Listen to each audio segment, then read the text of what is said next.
I did not realise until a minute, 90 seconds into the game today that Nico Raskin was Rangers captain. I'd only just found out 2 or 3 minutes before that Leon Balogun hadn't made the squad. I saw the players going up, the players' faces going up the Jumbotron screen. I could hear them getting announced one by one over the PA system, but you know what it's like. You're wishing everybody a happy new year. You're all catching up on what you get up to over the festive period in your season ticket areas. It's, you know, back into the bosom of the family home. It was absolutely lovely, but I wasn't paying proper attention, and I'm saying to Davey and Jenna, did Balogun, I wasn't counting the centre halves there.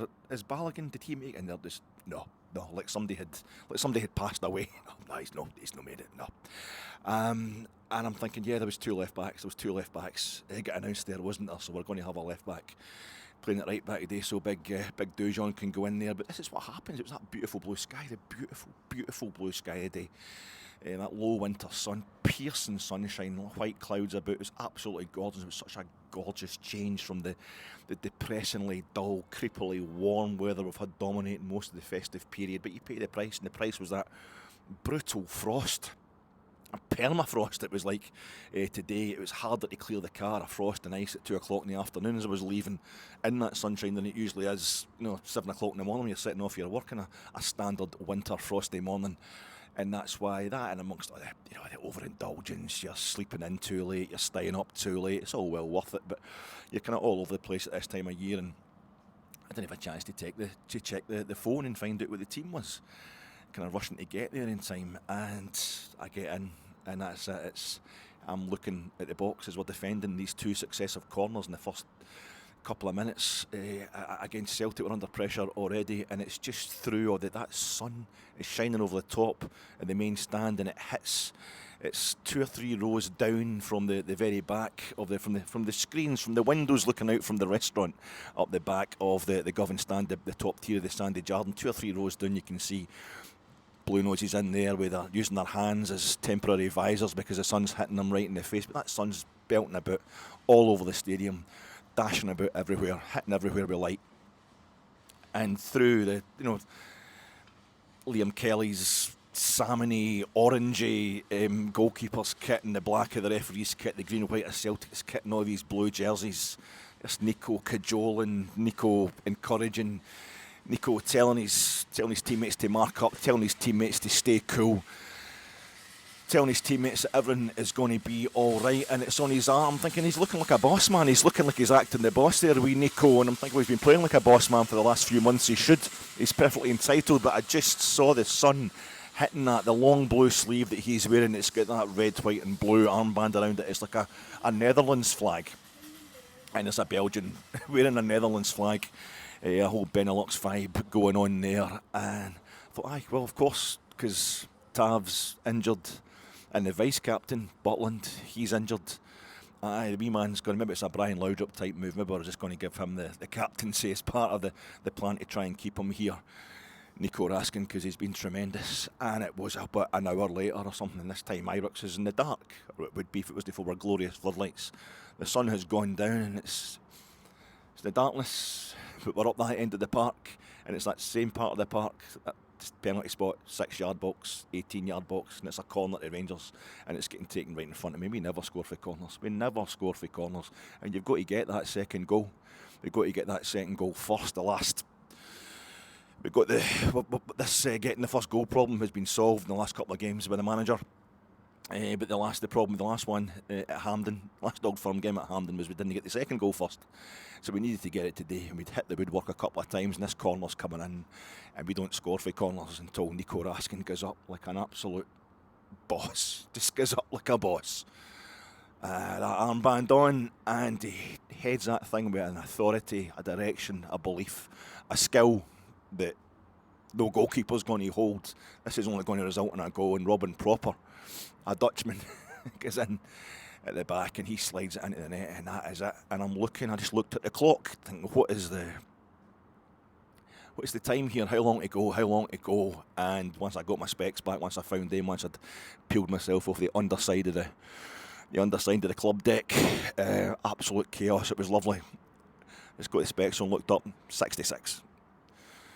2nd of January, we're at Ibrox for an Old Firm game, and it was done in minute 66, and we've got a other side of the main stand for where I'm sitting, for where Nico Raskin scored.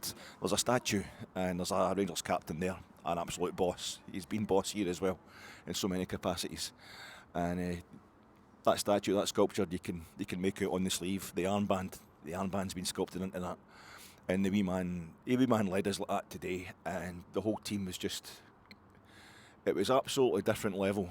And I'm kind of struggling because it's so unusual. So I went up to Morrison's. I went up to Morrison's. I did the one in Anniesland, Morrison's Anniesland, and I walked past Anniesland station. You know, the new lifts at Anniesland station. I've told you with them before. You know how with all the trouble during the summer.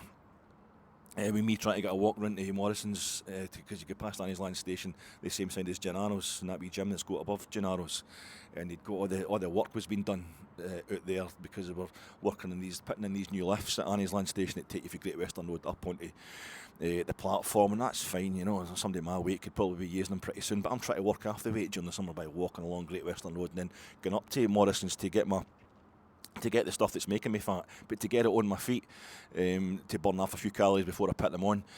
But it was really difficult. You had to go into, because all the work that was getting done just blocked off that bit of the pavement, so I had to go all summer onto the island, the Central Reservation. You're just across from Esquire House. So I was walking up there all that time, but it's given me time to notice that, you know, you go past Gennaro's and then you go up past the wee nail place where all the women are getting their nails done, and then past the wee kind of charismatic church. Is it a Baptist or whatever church? It's like a wee kind of hut type thing going on there. So you go past that and you walk right up into the Morrisons at Anniesland that way, and it's kind of, I was trying to get my crisps, and I was going to get my kind of cheese and onion. I was going to go for the McCoys. I've got a few new ideas on the McCoys I should be getting. I might have to break away for the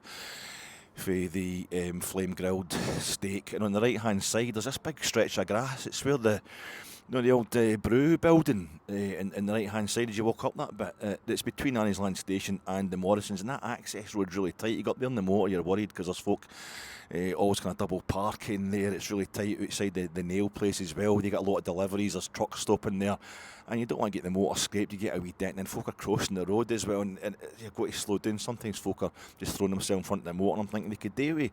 I hope Morrisons have actually bought that big stretch there, where the DHSS used to be, where the job centre used to be, because you could probably turn. What am I doing? I don't have to do this. I don't have to do. There's no ambulance chasers. There's nothing to. But this, we've won. We've won. I don't have to do this nonsense. I don't have to bore the Celtic fans to get rid of them, because there's nothing to. I think this is going to be the worst post-match reaction pod ever. Not just for me, not just Rangers post-match. This is just going to be the worst reaction to anything ever, because I don't really know what to do here. When Colin Armstrong of Gersnet fame, just Colin Armstrong generally of fame, of the famous Colin Armstrong, and a big shout out to him and the Bold Corner tonight. I hope they're having a fantastic evening. I'm sure they are. But when he introduced me to the world of post-match podding and pre-match podding as well, he was a man, you know. He is the man. So I was too scared to do one on my own. And because Colin's got a very legitimate objection to the MyGers scheme, we shouldn't be commodifying loyalty to the club. But Colin's a strong stand against that. So he ends up he didn't get a ticket for. It was a Scottish Cup semi-final, which is, when you think about it, the 2022 Scottish Cup semi-final, Giovanni Van Bronckhorst, Rangers manager, beating Ange Postecoglou's Celtic after extra time at Hampden. I think that's our last meaningful win over Celtic. Now, a lot of people will be telling you that today's isn't in any way meaningful because the league's done anyway. In fact, that's probably the only reason that we won the day, because Celtic are just confused. They're so far in front. How can they possibly raise themselves for a game to which there's no point? It's just for us. It's just all about it. Damn right, it's all about us. But I think this is pretty meaningful. We had the 3-0 win over Michael Beale had a 3-0 win over Celtic. That's our last win against them, and that didn't work out too well for him. No, the league was already done at that point. No, arithmetically officially done. So it didn't work out too well for him. But so if we want to say this is the first meaningful win since 2022 in that Scottish Cup semi-final, well, I wasn't confident enough to do the post-match reaction pod on my own then. I know, pretending I'm shy. You're thinking, can we not go back to that? No, it's too late. I've been uncorked now. There's no stopping me now. But I had the phone on me, and I was, Colin wasn't there. He wasn't at the game at Hampden, but we'd won the game, and I'm trying to do a wee post, but I couldn't quite carry it out. I just wasn't confident enough. Whereas now they're far worse than they ever were then, but I just don't care anymore. I just don't care about the quality. I just need to get this stuff out my system. So this really, what I'm trying to say is, I think this is the first post-match reaction pod I've ever done after we've had a proper victory over Celtic. We beat them 3-0. No, the last time we beat them it was 3-0 as well at Ibrox. As I was saying, that Michael Beale game towards the end of the season before last, Jesus. And Colin was in the boozer, absolutely disgusting, terrible kind of attitude. And I'm saying to him, come on, we'll just do it. He's like, it wasn't that much. He was having a drink with folk, but eventually he came along and joined me while I was kind of halfway through that post-match reaction pod. So I turned the camera sideways. And you know how technically proficient I am when it comes to this stuff. The shape charge indicates that they are technically proficient. The fact that this Egypt has turned the camera on its side and now him and his pal seem to be upside down in a post-match reaction pod that he started the right way round shows that he's technically very unproficient. I would not make it into Neil McCauley's crew in heat when it comes to my technical ability. So even when we had that victory, we did manage to do a post-match reaction pod in an Old Firm game that we'd actually won. I still made an arse of it. It was like a sign from God. So this is probably on mute or something just now. I'm probably upside down or back to front, and you'll never actually hear this post-match reaction pod. But yeah, that's welcome to. So I better I don't actually know what to do with it. I'm going to do a whole lot of waffle at the start. I seem to have managed that nevertheless. So this is your Fatek. Rangers have gone 5 points clear of Aberdeen in the SPFL Premiership. That's the headline here. And Brendan Rodgers' Celtic will not be completing the season unbeaten. Reaction pod coming to you in association with Jersnet. Check out Jersnet. I don't know if Jersnet have got a pod on the night. I think Craig and Scott will probably have a post-matcher from inside the stadium, maybe. I don't know. I don't know this. Maybe not. I know I'm definitely on it tomorrow night. I think it's myself and Rob, perhaps. So, Rob will have a good part of tomorrow night. I'm afraid I'll be on there. If you're really desperate, you can check out me as well. But Rob will he'll keep you right. I'm definitely on it tomorrow night, 9 o'clock, the Friday night pod. Even though this time of year it feels a bit weird. You don't know what day it is. Is it Sunday? Is it Saturday? But we definitely know what day it is today, don't we? So I'm coming to you in association with Jersnet and in association with Thursday nights under the lights at Ibrox. Europa League nights even, you might say, because when we came out in that second half today and it was dark and the floodlights were, I'm thinking, when's the last time I saw Celtic at Ibrox in the dark?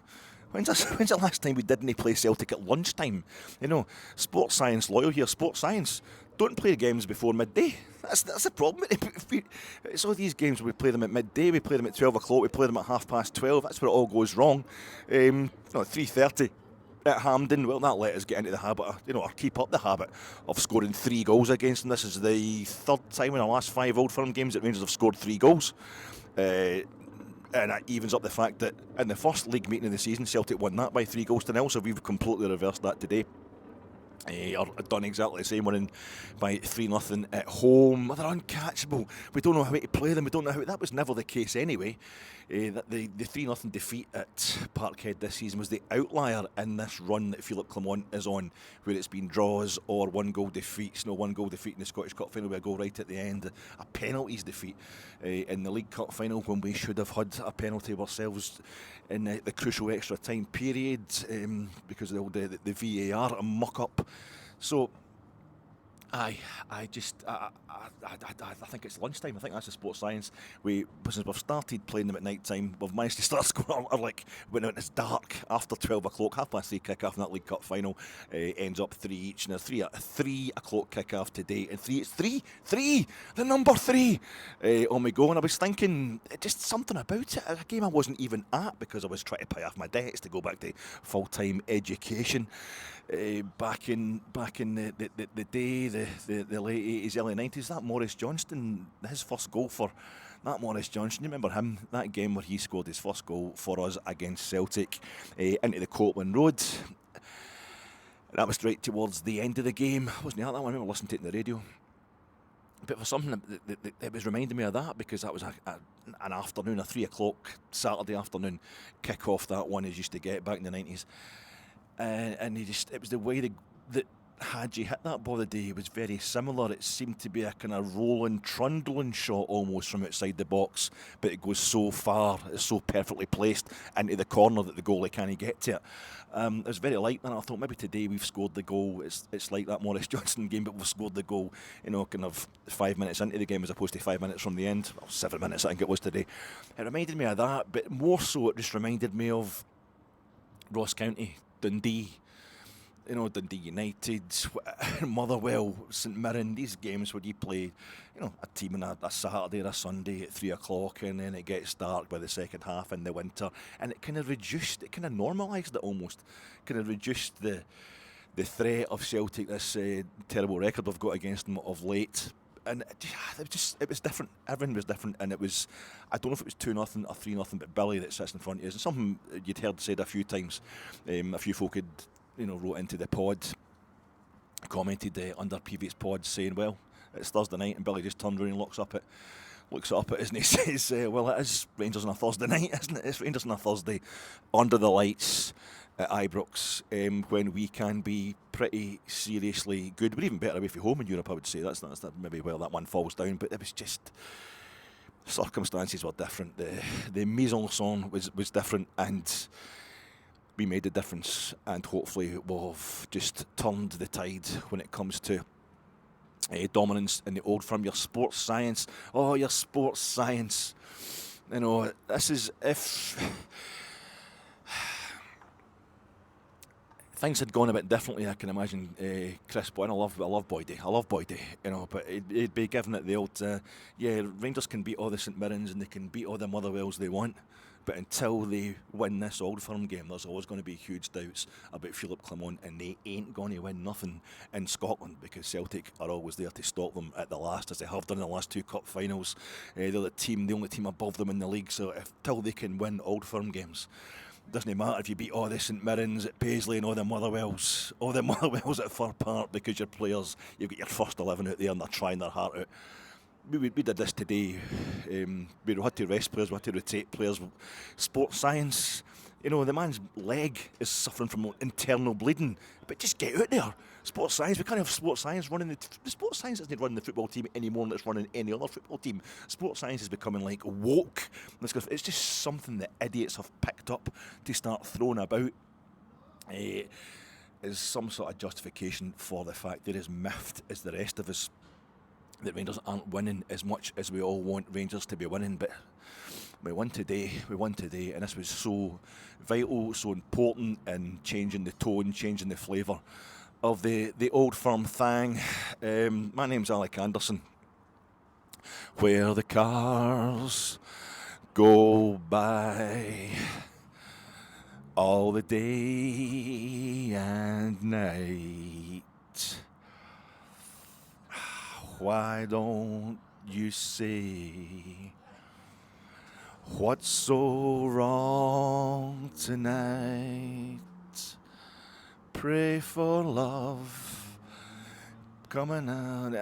I'm sorry, I just blew now. I start getting a bit. I'm going to ruin probably the greatest song of all time there. Sorry, get the lyrics wrong and everything, because I am all over the place tonight. Things are very. My name is Alec Anderson.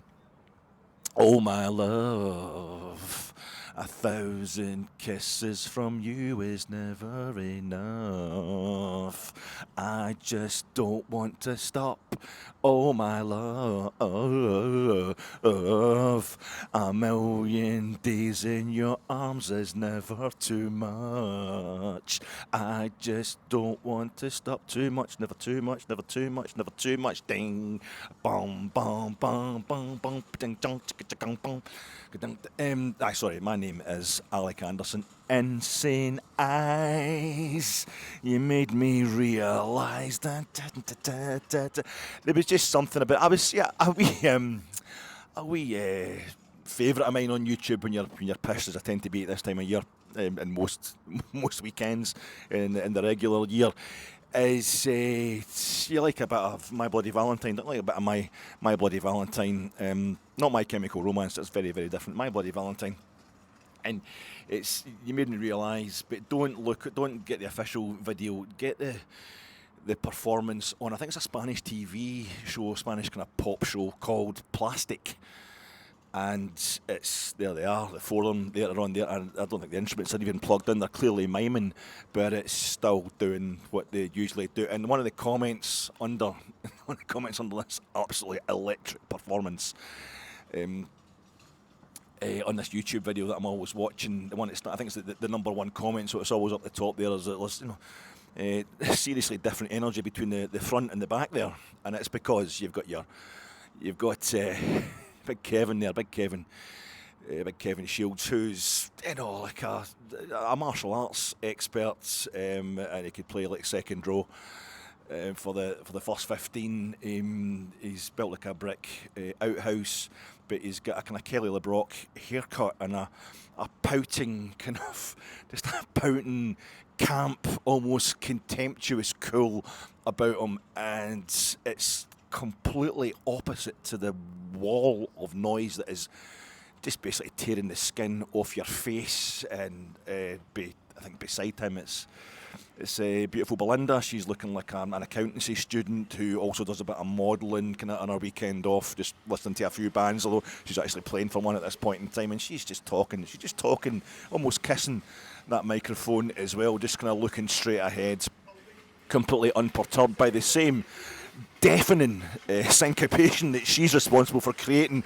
But behind them, you've got Deborah Ann, you've got wee Debbie there. She's just kind of karate chopping hacks on at the bass guitar, doing that thing where she's just thrown her whole body from the midriff, just going vertical, horizontal wee slash at the bass guitar. So it's like one of the big tomahawks you would get on a really unpolitically correct kind of Vegas sign on the strip in the 1950s.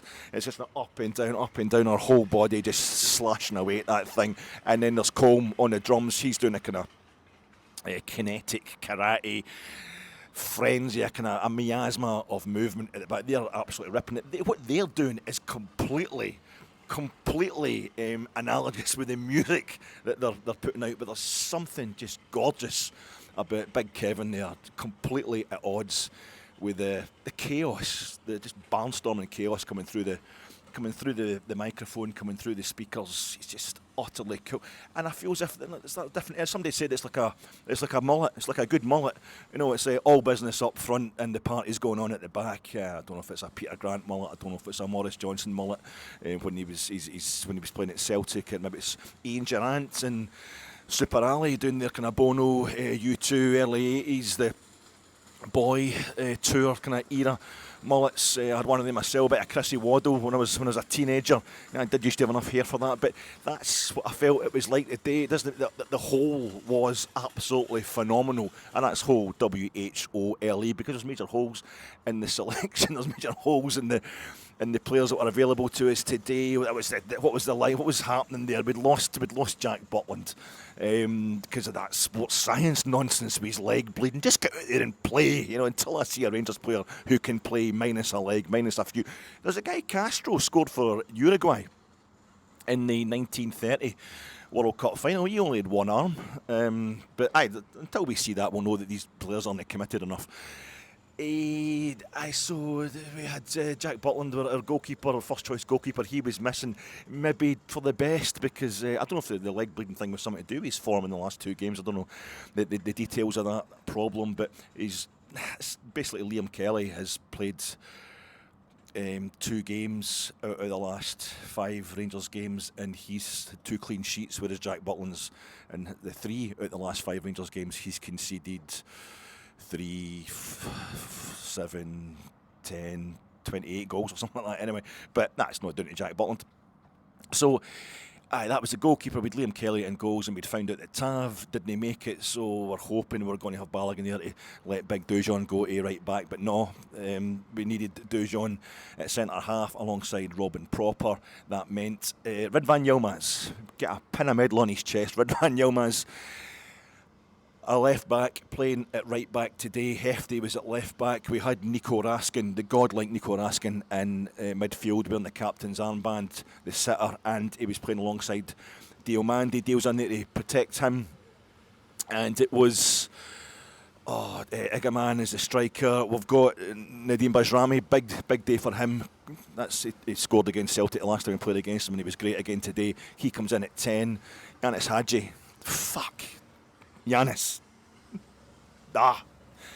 Hadji in the left of the three, behind the one, and on the right hand side we had Václav, the lazy doe-like Václav Cherny, bothering to get out of his bed. I mean, I'm surprised you actually. It was probably, if it had been a 12 o'clock kick-off, he would have slept in. It's only because it was 3 o'clock kick-off a day that Václav Cherny, the sports science loyal, managed to turn up for this game today. I really have to question his character when he listens to what medical experts are telling him about his fitness. He was on the right hand side today, and the formation was 4-5. It was 4-5, and it was my Bloody Valentine doing. You made me realise it was a mullet, you know. Party up. Party at the back, all business up front, or you could turn it the other way around. A mullet that actually blinds you. I don't know how that would work, but it was very definitely two halves to this team, and we just made it work. We got it tactically absolutely perfect. Celtic did have those couple of corners in the first minute or so of the game, and they were always a threat, obviously, but it was the same as the League Cup final. Tactically, we had it absolutely nailed today. The manager knows what he's doing. And we're just a rattle here. Everything's rattling around about me just now, but we just rattled into them. We just rattled right into them. And it was that thing of taking them at the middle of the park, taking them out there, chopping them and getting that ball off them and piling through on them. And the threat that we carried, it felt as if it wasn't. Igaman is a striker, but it didn't feel. It felt like we had 5 midfielders just ready to pounce, just swarming, going for McGregor. And he couldn't handle it. Should have been sent off as far as I'm concerned in my post-match. Just off my nut, don't really know what I'm talking about. Haven't seen it on television. Utterly biased and blinkered point of view, but I just had them. We scored a goal, and we scored a goal by taking the ball off them 6-7 minutes into the game. I think, was it Raskin? I don't know what happens. Does it go out wide right? I can't remember. But it comes to Yanis Hadji, and he's on his way over to the kind of right hand side of the box. Was he? He might have been in the middle of the centre circle for all that. It was a bit emotional today, but he puts that thing. I thought the goalie looked slow getting down to it. Schmeichel. Probably not the case. Again, it's probably a lot better than I realised, but it seemed a very accurate shot, and I was slightly surprised when it went in. Pandemonium. We've got the scoring the first goal thing in Old Firm games. We've managed to sort that out 2 games in a row now, and now we're doing scoring early. It was half an hour or so, 35 minutes something. We got the first goal at Hampden, and that's us scoring 6-7 minutes today, and it was phenomenal. It was lovely. But beautiful minute silence for the victims of all the people who've lost their life just going to the game at Ibrox over the years. Beautiful minute of silence for them before the game. And the tifo in the Copland, Graham Roberts conducting the choir from that infamous game in 1988, or was it 87? Was it October 87? 87-88 season. Celtic won a double, but we stopped them doing a complete a grannying of us. That was the only game I think we took any points after them. That we stopped them beating us that season, and we did it with 9 men versus their 10. So it was very satisfying. But today there was no doubt about it. We're not going to go another whole season, another whole calendar year. Sod you, 2024, 2025 is here with a bang. We're not going to go another whole calendar year without beating Celtic, and we sorted that out as early as we possibly could. In 2025, absolutely pounded them. Celtic obviously get plenty to say for themselves. They're used to winning this season, especially because no one else has beaten them domestically. And they kind of came. They did whatever they were going to do. They're a bit of a threat. Kyogo, Hatate, whatever, blah blah blah. But it was a greatly reduced threat from what we're used to seeing. Rangers are really getting the measure of them tactically. I think I might just keep repeating that. I've said that about 15 times, haven't I? I just want to go home and start drinking. I also want to keep talking, but just saying the same things again and again. I keep forgetting this is actually people are deciding whether they want to watch or listen to this or not, and I'm not making it in any way fun. So we absolutely get stuck into them. We hit the bar. Big Václav Germany, the lazy bones. He hit the bar. I don't know when that was. Was that towards the end of the first half? Because it seemed to be never ending the injury time at the end of the first half, as if we were trying to get Celtic an equaliser. They had to get an equaliser, and that was tense. That was very tense because we dominated the game, I felt. They probably haven't, but maybe it's just compared to recent performances of the past couple of years against Celtic. But I felt as if we were kind of had a grip of the game. We were the ones in the know. We were the ones with the momentum, and you just haven't got the goal so early. Let's get the second goal. Not just greed here, not just your general greed as a football fan. Always want your team to be the only one scoring the goals, but acknowledge that Igaman went through on goals at 1-0 at Hampden early in the second half, made the wrong choice, and that was it. That let Celtic back into the game and ended up with losing that one in penalties. So tonight, or today, you're just needing to see us get that second goal. Get the second goal first, as I kept saying to Davy next to us.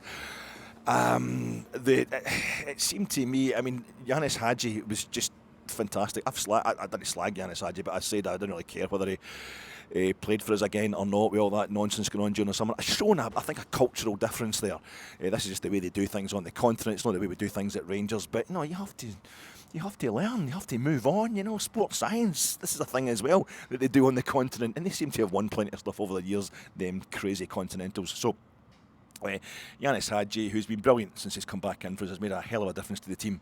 Domestically, obviously, can't play in Europe. We really missed him at Motherwell last week, and it's just a beautiful thing where the bait is the fact that he's so slow, and that lets what is that Canadian fella that plays for, is it Johnson, that plays for Alistair Johnson, the name of one of our ex-chairmen. He comes in, he just comes steaming in, and the hook, he just gets the hook all the time from Yanis, who's nutmegging him, who's taking him to pieces, he's just making room for us all the time out on our left, on Celtic's right, to the point where Johnson, to me it seemed like he just went into the back of Hadji's head, an aerial challenge, seemed to be leading with his elbow, a forearm smash at least to the back of the head. Maybe Yanis Hadji has the capability of impersonating a crash test dummy, but he seemed to, his head moves a la whiplash, he was in the process of getting whiplashed, but the referee, I don't even know if it was a booking. I don't know what happened there at all. There didn't seem to be a VAR check for possible violent conduct. So again, I watched that one on the telly. Let's not look for too much here. But it was kind of, and then when you have, was it Kuhn, Nicholas Kuhn? He goes down after Hefty kind of couldn't really get to grips with him. Made a bit of a hash of a straightforward kind of marking job down our left wing. Kuhn's on the deck, and I don't know why he didn't get rolled off the park. They had to wait there for about 2-3 minutes, right, not getting into injury time at the end of the first half, while he'd already won the free kick, and we're finding out if he was going to, be allowed to play again. If he was going to, so he got his treatment, up he comes, Celtic get a free kick, and it's bubbling a bit. But I think it was Cherney hitting the bar as well. There was this feeling that we've got to get over this. We've got to get over this hump. Yeah, it's difficult. Yeah, we don't seem to be getting decisions from the referee. We probably get millions of decisions from the referee, but I am biased as hell. But I'm sorry if I'm shouting. There's more noise going on here than I've ever heard outside Ibrox from various catering staff and cleaning staff and what have you. But it's absolutely glorious. It's all part of the joy. But I felt we need to face up to this, and we come out in the second half, and of course Celtic have the ball in the back of the net straight away, but it's offside. Cherney goes through on goals, and he clips it over Schmeichel, or just kind of past Schmeichel, and it comes back off the inside of the post, and there was just a feeling of, they're standing up to this, we're going to keep going. It's when you've gone 7 games without beating a team, a particular team, or 6 games, 7 games, 6 games for this manager, 7 games for Rangers in general, you're not just going to get it handed to you. It's not just going to happen. Everything goes absolutely according to plan from the off. You're going to have to fight through these moments and keep reacting positively to them. And the crowd, at times, there's a few folk around about me who are obviously waiting to try and get stuck into the manager. They've made up their mind up. The manager's got to go, and various players are rubbish and blah blah blah. But that was largely kept under the kind of radar. That was stifled mostly. It was Rangers were doing enough on the park to keep the crowd on their side. And when you don't have the away support here, and we've got the little corner section, it's a proper atmosphere. It is a proper atmosphere. It can be really intimidating for the opposition, who must just feel like the loneliest team in the world. And it's time we saw a Rangers team helping us make it thus for Celtic when they come to Ibrox in these games without away supports. It was just great. It was great to get there eventually. Czerny himself, it was a thing happened every time we moved forward. We'd get them at the halfway line, get them at the halfway point of the game, get them on the halfway point of the park. And McGregor's in there, we were getting all over the top of him. It's like the first goal we scored in the League Cup final. It's this high stakes stuff that I'm always talking about. Because it's always happening. We saw that like the Olympiacos game over in Piraeus, where you've just got to nail them at the halfway. It's high stakes. They're going to break on you, you're going to break on them, and it just ends up being condensed to your sitting midfielders tackling each other round about the centre circle, and whoever wins, there's a good chance that they're going to win the game. And it was getting to Callum McGregor, obviously, and at the end of the first half, when the whistle went, I don't know what he was doing, I don't know what he was saying, but Nico Raskin had absolutely lost it with him. It was just totally raging with what McGregor had done, and the referee came over and did that kind of thing where there's a rammy, so the Rangers players are diving in there. This guy is attempting to make more noise. The louder I talk, he's going to make more noise. He's wee sweeping machine. But this is actually representative, kind of symbolic of the chaos as the players were going down the tunnel, or trying to go down the tunnel at the end of the first half. McGregor got involved, as I say, and Raskin, he was totally losing his shit. He was having to get held back. So the referee goes over and does the old, you usually see just book the two of them. But McGregor had already been booked, and there's just a massive feeling within the stadium that Raskin get booked. He got the old. It's usually they just go over and just go, card for you, that'll do the two. You sort out your nonsense, and it's like, card for you, Rangers captain.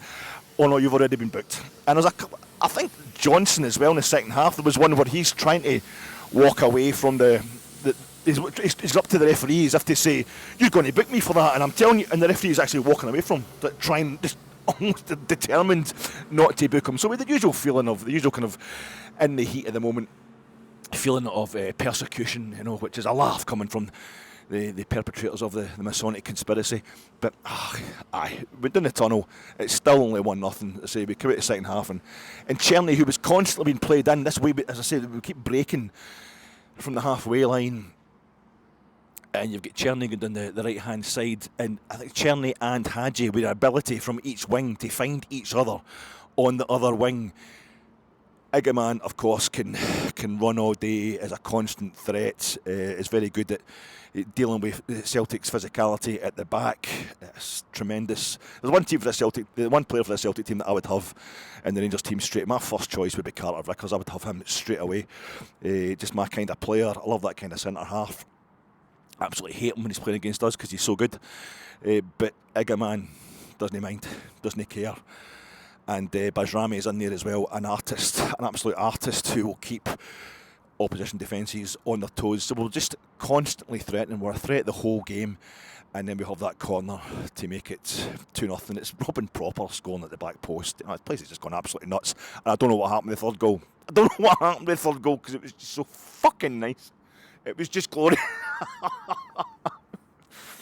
It was just absolutely glorious. Sorry, Trips, going a bit mental. It's been a fucking hard few years of podding, hasn't it? The old results, trying to explain, trying to ameliorate, trying to give context, trying to say, well, it's because of this and it's because of that, and we need to hang on, we need to be patient because of this, because of that, and this is in no way a short podcast, but it's a bit shorter than usual because the team did the talking for us. And that third goal, I still don't actually know what happened. I can't really talk about it without crying like a fucking... at a 3-0 because it was just utterly glorious. It should be the first couple of goals that you lose your shit at. Well, and we did. They should be the ones that you're kind of... It's almost like you've been a car crash or something, you can't remember the details because it was PTSD. But it was the third goal. It was the third goal that just... I can't really remember the details.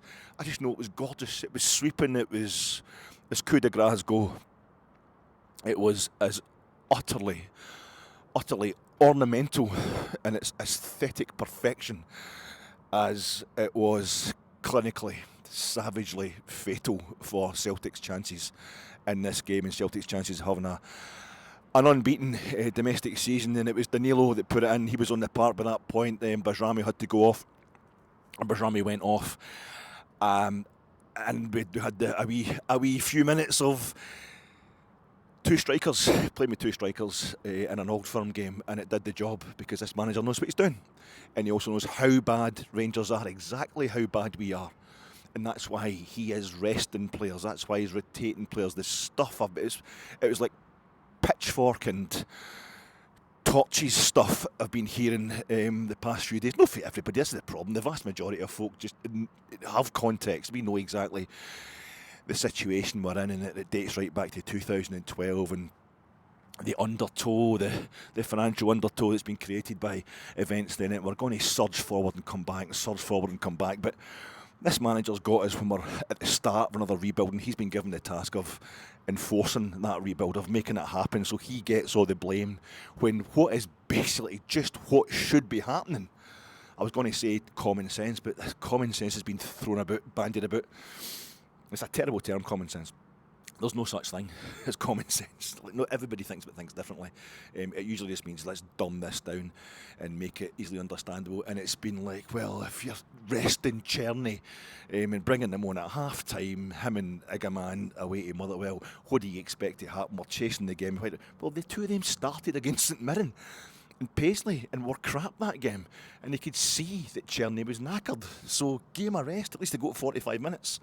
And he still wasn't his usual, his best self today, Václav Czerny. But he's had the benefit of the rest, and I thought his press conference yesterday was as admirable as it was intelligent and as it was brave. And I actually kind of felt sorry for him. The stuff he just having to explain to journalists, or I don't know who the journalists were, and there was a few, like Ronnie Esplund's asking just normal questions. He's saying, right, okay, well, you're so many points behind Celtic. Is that a problem for you? The points difference, is that a worry? But there's this determination to make Václav Czerny a cop-out merchant, and sports science is running the... What are you talking about? Of course it does, it should. It should be taken really seriously. This is part of getting our players as fit as possible, having as many available as possible. And we're in a situation going into this game today where you'd be saying, look at the team sheet there, look at the players we are missing. That would ameliorate, that would dilute the criticism that could be thrown at the team if they lost this game to Celtic. You know, who are the reigning champions, and they're very much in the groove financially.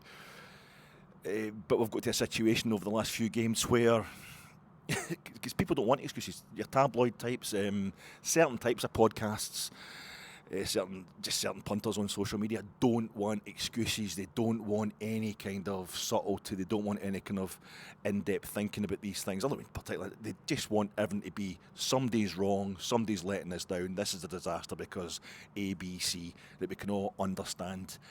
It's not like that. This is multifaceted, but we're in a situation where the injuries, offering that as an excuse, if we had lost the game today, was the injuries are now Clement's. We've worked away where the injuries are now Clement's problem as well, because he did say he would try, and he knew what the problem was with the amount of injuries we had last season. He was going to sort that out. But it takes Václav Czerny to kind of explain to you that we've played 6 games already in a European group stage, as well as 2 qualifying games in the Champions League, as well as getting to the League Cup final, which went to extra time and penalties, and the 18 league games. That's 19 now. We're halfway through the league season. It takes him to explain to his players just get tired. I don't know any club in the world that doesn't rest players when they've played like 35 games before the turn of the year.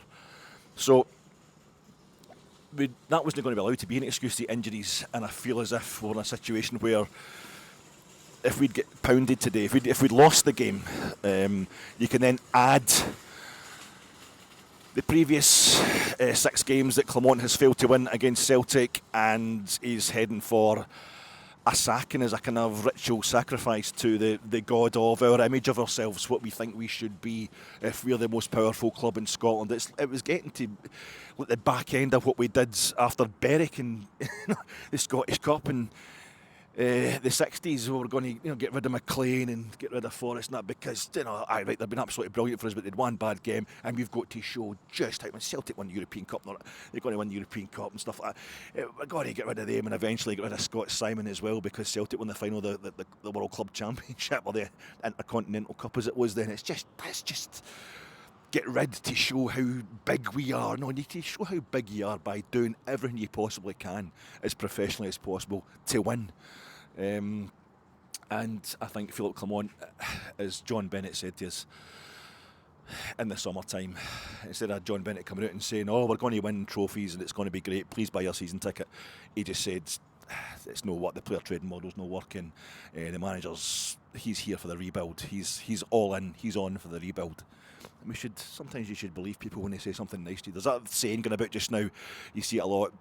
When somebody shows you what they're like, believe them first time, about people who are kind of treacherous to you and all that. Well, Philip Clermont, he's always showed us that he's enthusiastic and that he's up for the rebuilding. He recognises we need a rebuild, and the more, see when he does this thing of actually treating us like adults and explaining to us, why players are being dropped and why the squad's been rotated, like we should need that explained to us. When he's talking about sports science, when he's giving you, don't use that as ammunition against the fella. I don't know. It's for a lot of Rangers fans, they've made up their mind already. We've got Tavernier. I didn't mention James Tavernier. I was castigating myself for my doubts about Yanis Hadji. They've been rammed down my throat. James Tavernier, there'll be a lot of Rangers supporters just now thinking, well, there you go. We get rid of loser Tav today, and we've beaten Celtic 3-0, so he is the problem. So there's still a lot of stuff to be resolved before it's harmony, complete harmony amongst the Bears. A situation we've never had. But this is just it's just a gorgeous day, folks. It's much, much needed for the soul. And what you probably need more than anything else now is for me to shut up. I just apologise to what's the fella's name? So is he German? The chap, I can't remember. I apologise for that first and foremost. A Celtic player get hit by a missile today, get hit by an object from the crowd. It's over the opposite corner of the stadium for me. I don't really know what's happened there, but you saw him going down. And I heard that he's been hit by something. You saw the referee bringing the object over to the security people and the police straight after that. It's absolutely horrible when that kind of stuff happens. No need for it whatsoever. So apologies as a Rangers supporter for that shit happening today. But it's a hard old business, the Old Firm game. It can be pretty intense, pretty nasty, and you need to, if you're going to survive in this city, you need to make sure you can win them. So stand down just for the moment. Stand down just for the moment, Davy Moyes. No, just yet, Davy. I think we've got a man in the job just now who knows what he's doing. Philip Clermont has finally brought us an Old Firm victory. But we're masses of points behind in the league and blah, blah, blah. But anyway, you've had enough from me. I should really have done a mic drop straight away, because our team, for once, in an Old Firm game, when I've been doing these post-match reaction pods, our team has done the talking for us. I'll be doing plenty more of that talking tomorrow night on Gersnet Troops. Check myself and Rob out on that. I say 9 o'clock live on YouTube. But until then, insane eyes, you made me realise. Have a happy New Year.